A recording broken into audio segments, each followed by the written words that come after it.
Marcos capítulo 9, verso 33.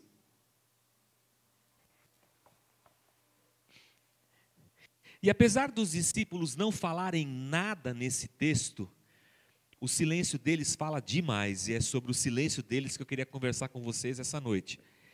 A semana passada nós paramos no versículo 32 de Marcos 9, e hoje a gente continua e vamos falar do verso 33 em diante. E chegaram a Cafarnaum. Quem chegaram? Só para a gente entender onde nós estamos. Jesus e os seus 12 apóstolos. Chegaram da onde? De uma experiência incrível, porque Jesus subiu no monte da transfiguração, lembram? Com Pedro, Tiago e João, 3 dos apóstolos e ele. Os outros 9 apóstolos ficaram lá embaixo do monte, esperando. Lá em cima Jesus fica reluzente, sofre uma metamorfose e a glória vem sobre ele. Pedro, Tiago e João vêm, rola um espanto e Jesus fala assim para eles: não contem isso para ninguém. Só falem disso depois que eu ressuscitar. E eles descem. Quando eles descem daquela experiência gloriosa, o que tem lá no pé do morro? Um endemoniado que não sai nem com reza brava. E quem está lá? Os outros 9 apóstolos. Mais uma multidão, uns escribas, uma confusão dos infernos, porque o demônio não queria sair. Quer dizer, acabou de ter aquela experiência super espiritual lá em cima, e aqui embaixo já está aquela confusão lascada. Jesus expulsa os demônios, ou o demônio, explica para os discípulos que aquela espécie de demônio só saía com oração, a gente falou disso semana passada, e aí os discípulos vão indo para Cafarnaum, Jesus e os 12. E chegaram a Cafarnaum. Quando ele estava em casa, perguntou para os discípulos: o que vocês estavam discutindo no caminho? Mas os discípulos deram um migué no Senhor. Não? A minha versão é atualizadíssima. Mas eles guardaram silêncio. Os discípulos ficaram quietos. E por que eles ficaram quietos? Porque eles estavam discutindo quem deles era o maior. Cara, Jesus tinha acabado de ser transfigurado, expulsado um demônio, eles estão indo embora e a conversa deles é: quem será de nós que é o melhor? Quem é o maior? Quem de nós é o mais forte? Sei lá, a conversa dos caras. Jesus estava na caminho de Jerusalém, ia morrer, tinha acabado de ser transfigurado tal, e os caras preocupados em quem era o maior. Essa é a conversa deles. Mas eles não falaram nada para Jesus. Jesus sabia, mas eles não falaram. Assentando-se, Jesus chamou os 12 e disse: se alguém quiser ser o primeiro, será o último e servo de todos. E tomando uma criança, colocando-a no colo, ou melhor, no meio deles, pegando-a nos braços, disse-lhes: quem recebe uma dessas crianças em meu nome, está me recebendo. E quem me recebe não está apenas me recebendo, mas também aquele que me enviou. Jesus dá uma lição para eles, sem dar um pito neles. Porque o que se espera do líder é que ele dê uma escrachada nos seus liderados, porque eles estão fora do ritmo, eles estão muito errados. Eu não sei se você vem de uma experiência religiosa difícil no seu passado, se você vem de uma estrutura de igreja hierárquica, onde alguém manda e o outro tem que obedecer, e autoridade espiritual e essas coisas todas, mas eu vim, e eu era top, mano, e eu dava bronca pra caçamba lá para baixo, esculachava os negros, porque você errou, descascava.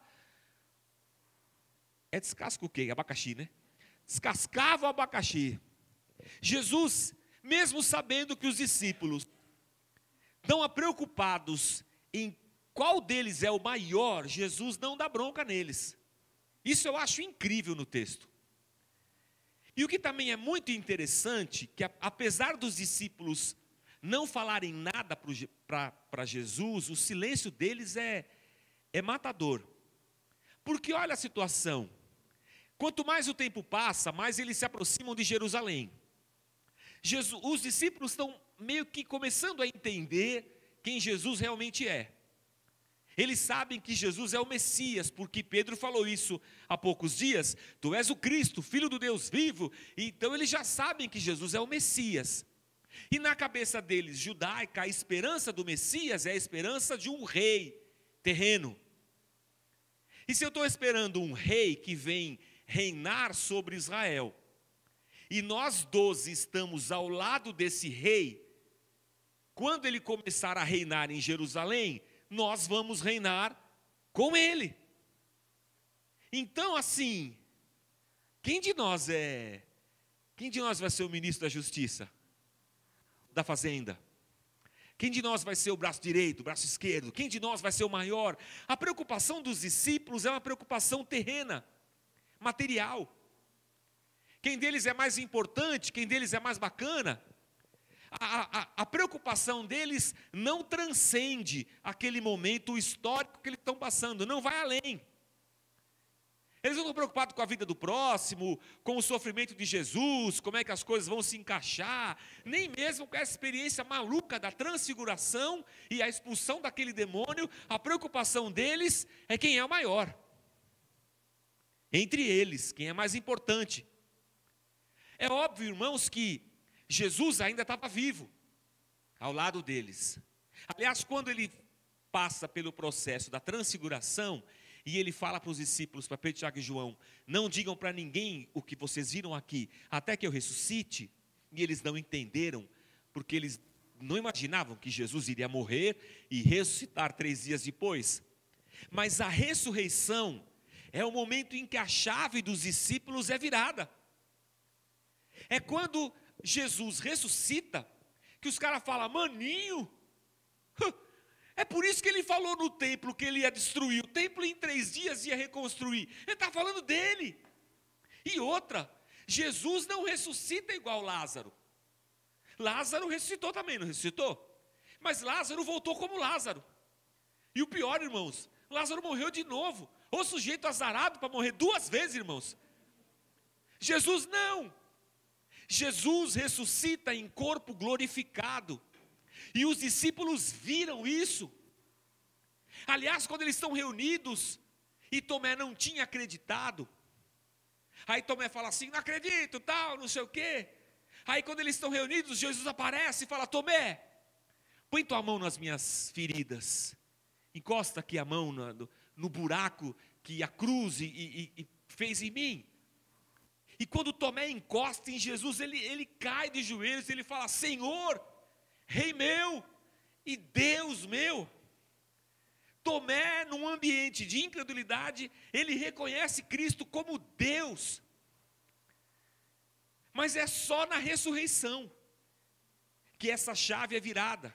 E que os discípulos, entendendo que o Messias era muito mais do que um rei terreno, mas ele é um rei eterno, ele é Deus.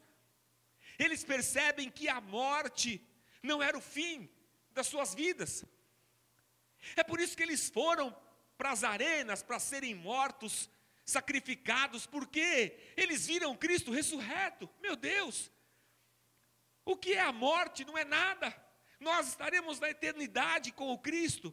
Mas nesse momento da história, eles ainda não tinham entendido isso tudo. Por isso a discussão deles ainda estava no campo e na ordem das coisas materiais. E aqui tem um problema, irmãos. Porque eu e você estamos no momento pós-ressurreição. A gente não estava lá para ver o Cristo ressurreto, mas nós sabemos disso. Mas as nossas discussões, o que povoa a nossa mente, o que preocupa a nossa vida, ainda está no mesmo campo da preocupação daqueles discípulos. A nossa preocupação é de nós queremos ser grandes, relevantes. A nossa preocupação é com dinheiro, é com carreira, é com faculdade, é com pós-graduação, é com MBA e não sei mais o quê. A minha preocupação é quem é mais importante. Dentro de casa, a preocupação é quem manda mais. É por isso que é uma dificuldade grande em marido se entender com mulher, porque o entendimento entre marido e mulher é necessário que um mande e o outro obedeça. Porque a discussão é quem manda aqui, quem é maior aqui. Vivemos isso no ambiente profissional, é um puxando o tapete do outro, todo mundo quer crescer. Vemos isso no campo humano, é por isso a proliferação de tanta gente querendo ser treinador do outro, ou dar conselho para o outro.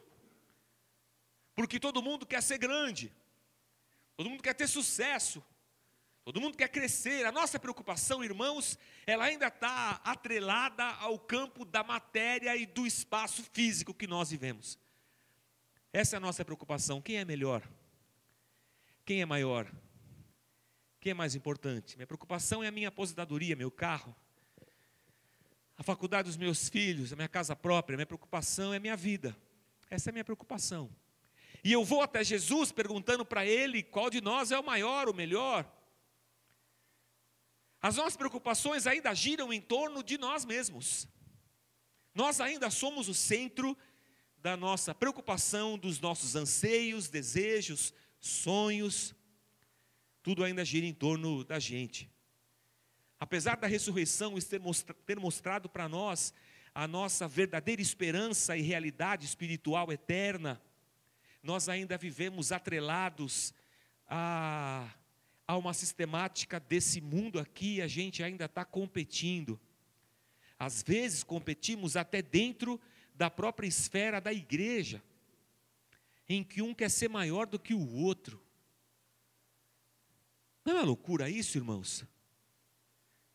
Mais incrível ainda, irmãos, é que olhando para o texto, Jesus fala assim, é sobre o que vocês estavam conversando mesmo? E eles dão uma de migué.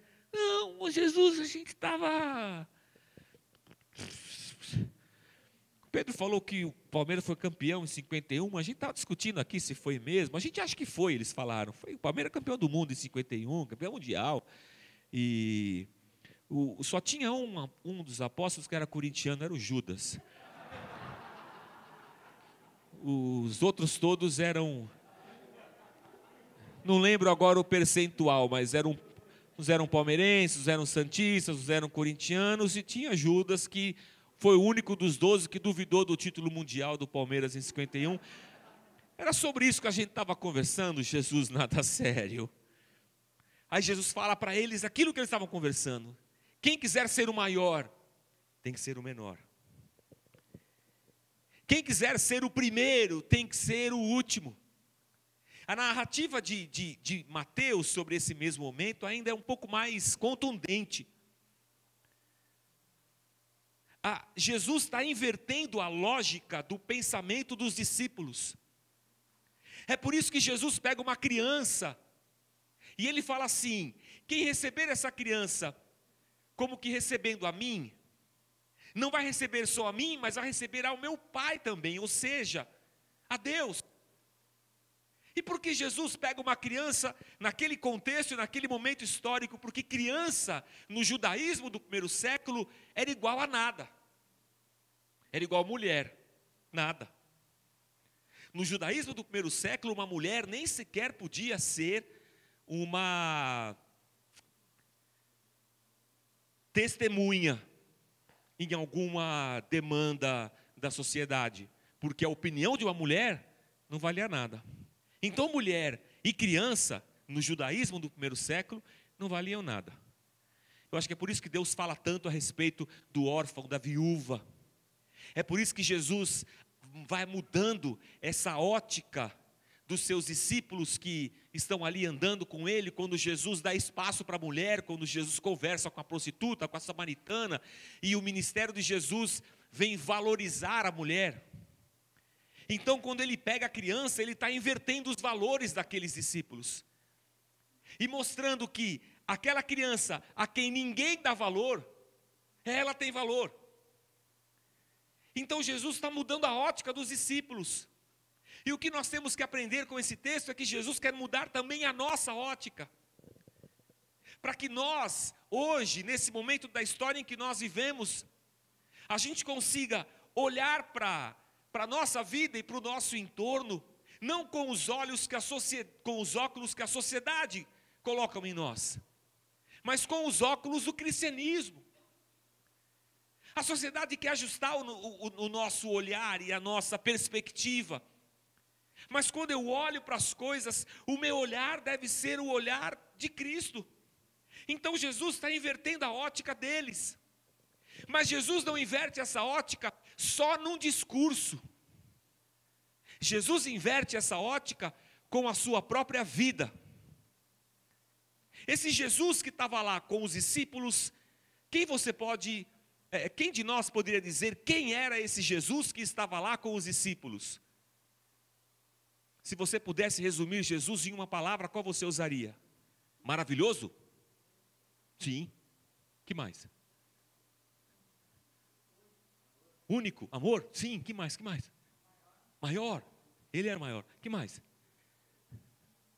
Onipotente? Onipotente quer dizer o quê? Eu acho que você sussurrou ali. Deus! Jesus era Deus. Espera aí, irmãos, mas Deus é o Criador dos céus e da terra, não é?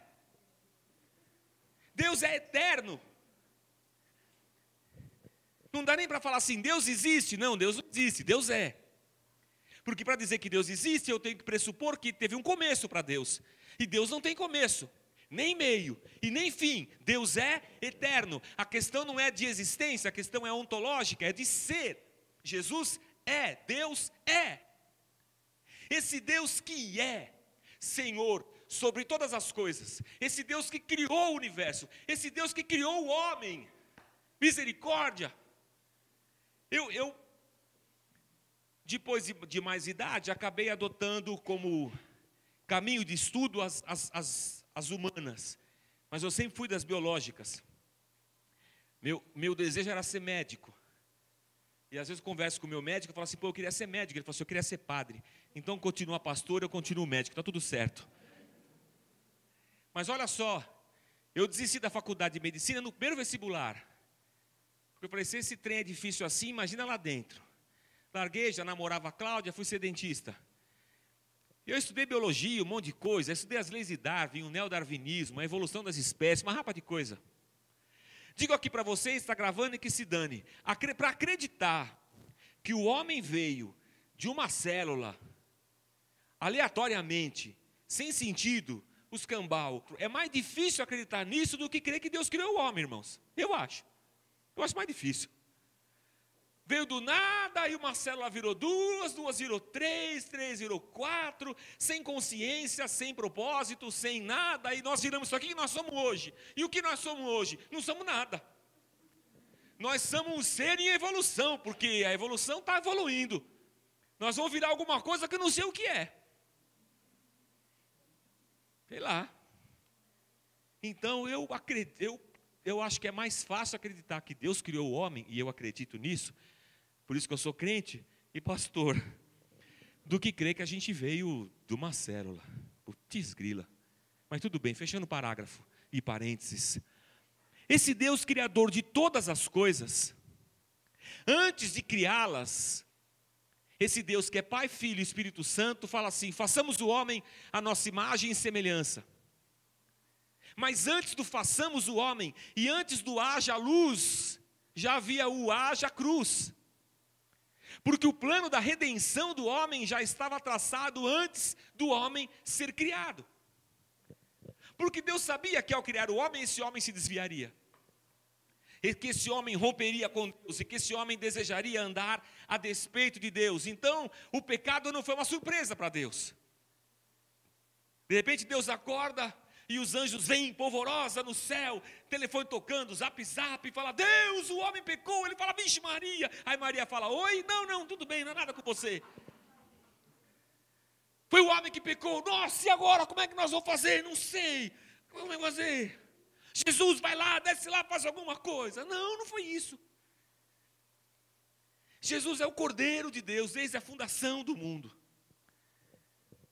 O que acontece então, irmãos, é uma coisa extraordinária. é que esse Deus, na pessoa do Filho, escolhe encarnar. E o eterno entra no nosso tempo e espaço. E o eterno, que não se pode conter, entra nesse invólucro que é o nosso corpo, e ele vira gente, ele encarna. E o que é pior, irmãos, esse Deus que é o doador da vida, porque nós só vivemos nele, de repente se torna uma vida frágil nos braços de uma menina hebreia, no primeiro século, na pequena Belém, numa vila.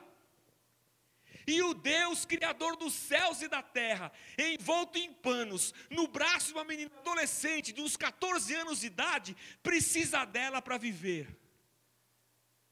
Porque o ser humano é o único mamífero que, se abandonado ao nascimento, morre.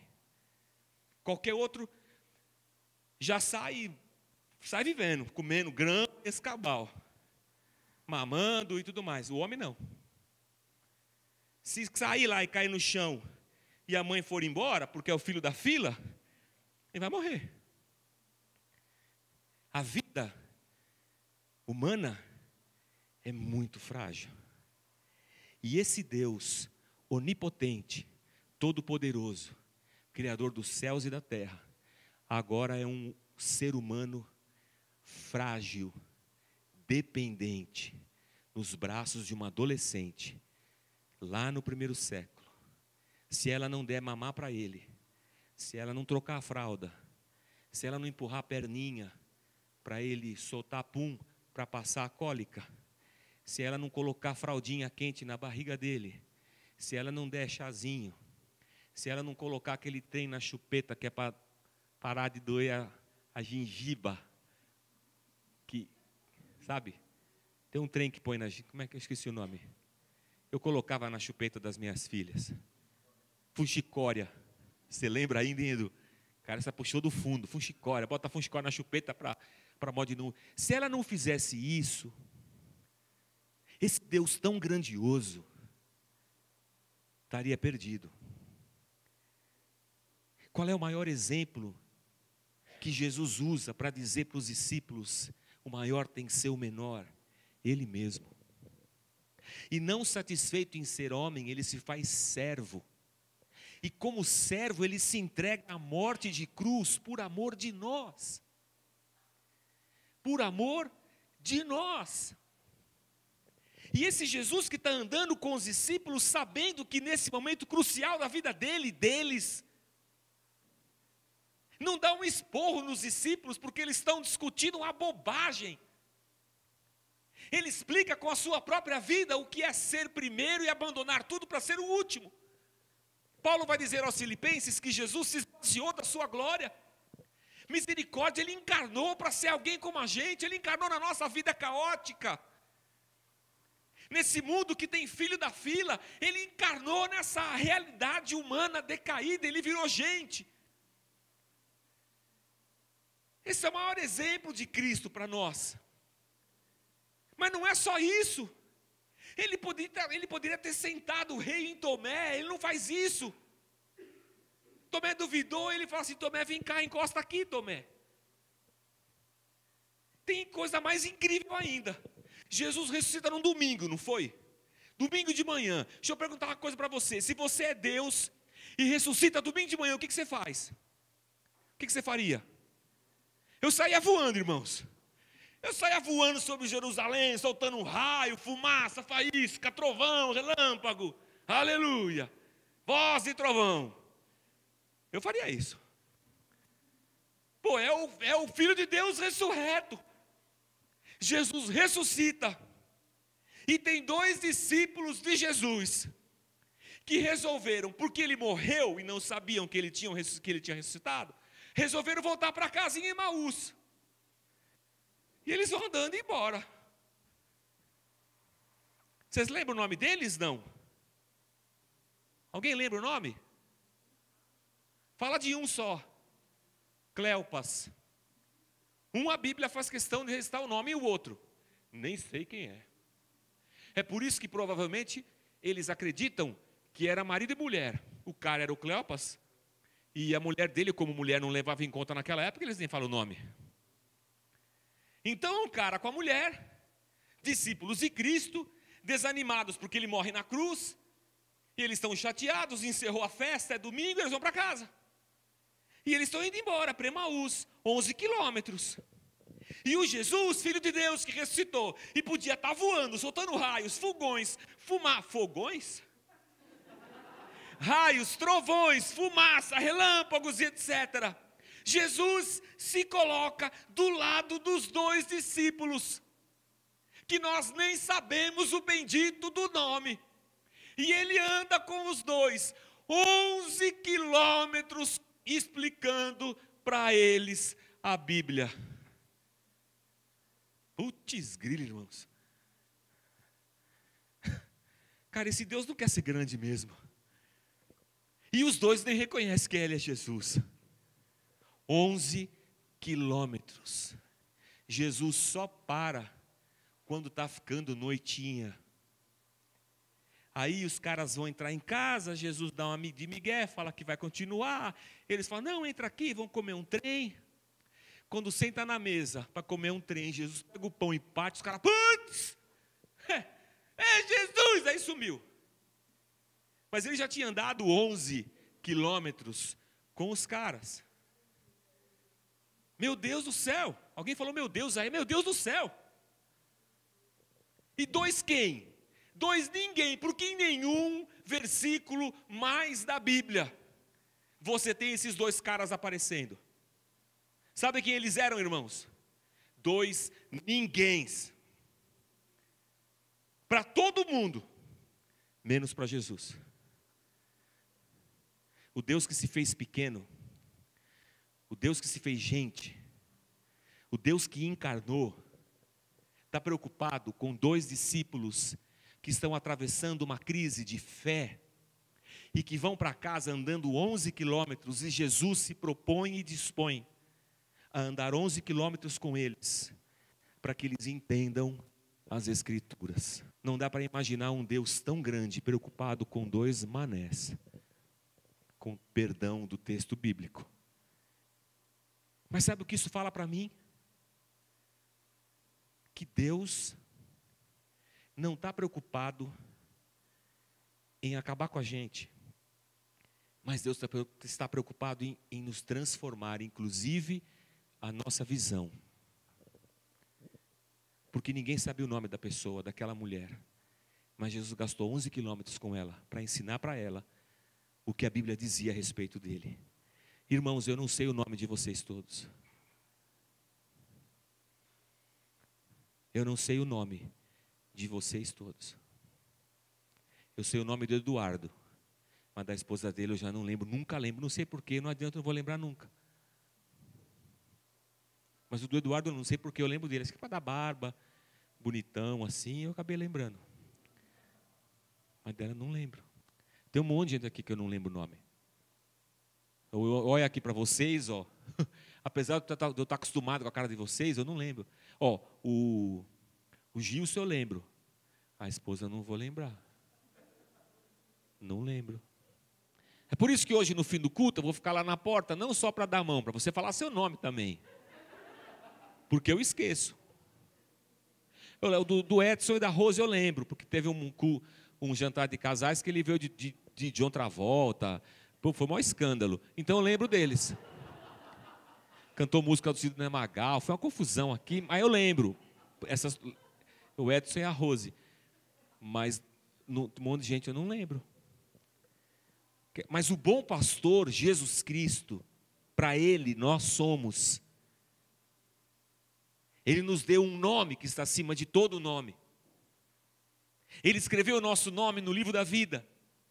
Não há caminho difícil pelo qual ele não se dispõe a atravessar conosco. Ele é um Deus tão grande, tão maravilhoso, e nós seres tão insignificantes, mas Ele não se priva de andar 11 quilômetros conosco, na nossa crise de fé, para falar com a gente, para mover as águas do nosso coração, para fazer arder a nossa fé. Ele é um Deus incrível. Meu Deus do céu! Quando eu era pastor lá na outra igreja, e atravessei uma crise de fé, ou de fé não, mas de convicções teológicas e doutrinárias, e eu me dispus a abandonar aquela caminhada ministerial, eu fiquei, irmãos, numa roça. Mas olha a situação, irmãos. Eu com 3 filhas para criar, eu era bispo lá, minha esposa era pastor, era bispa lá também, e da noite para o dia nós ficamos sem salário. E eu com uma crise de fé, de angústia, sabe o que eu faço da minha vida? Como é que eu continuo pagando aluguel? Como é que eu pago a escola das minhas filhas? Como é que eu pago o plano médico? O que eu faço da minha vida? Vou voltar a ser dentista? Vou continuar sendo pastor para quem? Para me ferrar igual me ferrei agora? No meu vale da sombra da morte, na minha angústia de fé, na minha dificuldade de nem saber para onde eu vou. Porque se os discípulos de Emaús se frustraram com a experiência da morte de Cristo, nós também temos as nossas frustrações humanas, espirituais e tantas outras. Mas nessa minha caminhada, Deus mandou uma senhorinha, lá na igreja, que falou assim, quero falar com o senhor. Eu falei, pois não. Se eu não lembro o nome de vocês, imagina aquela senhorinha, nem dela eu lembrava. Nem para mim eu nunca tinha visto. E ela falou assim, tem uma palavra de Deus para o senhor. E eu já estava tão de saco cheio. Aí eu falei, bom, desemboca o vaso aí, irmã. Pode falar. E ela falou assim, não fique preocupado. Deus vai sustentar você. Por que Deus estaria preocupado com um cara insignificante como eu, no meio de uma crise de fé, sem nem mesmo saber se eu queria continuar sendo pastor? É porque esse Jesus Cristo que era grande, mas encarnou na nossa realidade, Ele não encarnou para nos condenar, Ele encarnou para caminhar conosco. E essa é a caminhada que nós como discípulos temos para a nossa vida. É por isso que eu encerro essa nossa reflexão, refletindo a respeito disso. Que nós, a exemplo de Cristo, também precisamos desencarnar da nossa vida. E desencarnar no sentido de que nós precisamos trocar os nossos óculos. E ao invés de levarmos essa nossa vida, com o perdão da palavra, eu não quero ser grosseiro, nem pesado, nada disso, mas ao invés de levarmos essa nossa vida egoísta, preocupada com a gente mesmo, sabe? Materialista, porque nós somos assim, não vou chamar de defeito, é a nossa sociedade, é o momento da história que nós vivemos, são as conjunturas à nossa volta. Mas eu acho que esse texto está dizendo para nós que a gente tem que trocar um pouco o nosso óculos. E ao desencarnarmos dessa nossa vida, nós abrirmos espaço para encarnarmos na vida do próximo, do aflito, do necessitado, da criança da viela da paz, daquele que tem fome, daquele que tem sede, e sermos então instrumentos de Deus, como sal e luz dessa terra. E talvez você me pergunte, mas pastor, como é que a gente faz isso? Eu vou dizer para você, não sei. Como é que a gente equilibra a nossa vida profissional, nossos anseios, carreira, profissão, com essa vida de serviço a Deus? Eu vou dizer para você, não sei. Mas eu queria muito convidar você a pegar a tua cruz e falar assim, Jesus, me ajuda, porque eu preciso trocar os óculos da minha vida. Porque eu ainda estou preocupado em ser o maior, eu ainda estou preocupado em ter mais. E o Senhor veio até aqui embaixo e se esvaziou de toda a sua glória para me dar o exemplo da vida que eu preciso levar. Então me ajuda, Senhor, porque eu preciso ser sal e luz nessa terra. Eu preciso ser veículo da Tua graça como igreja dEle. O Senhor está chamando a gente. O Senhor está abrindo os nossos olhos para que nós possamos levar para esse mundo caótico e perdido a esperança que só existe em Jesus Cristo. E mesmo que nós estejamos no caminho da nossa incredulidade, Cristo haverá de nos falar ao coração. E que nessa noite o nosso coração seja aquecido como o coração dos 2 discípulos no caminho de Emaús. E que a gente diga, era Jesus que estava com a gente, não era? Eu sabia que era Ele, porque Ele mudou a minha vida. Porque lá do alto, um Deus tão grande foi capaz de descer aqui e me encontrar na minha insignificância para dizer o meu nome e para falar assim, eu vou cuidar de você. Vinde a mim todos vós que estáis cansados e oprimidos, e eu vos aliviarei. E é isso que a gente tem que fazer. Nós temos que nos agarrar a Jesus Cristo.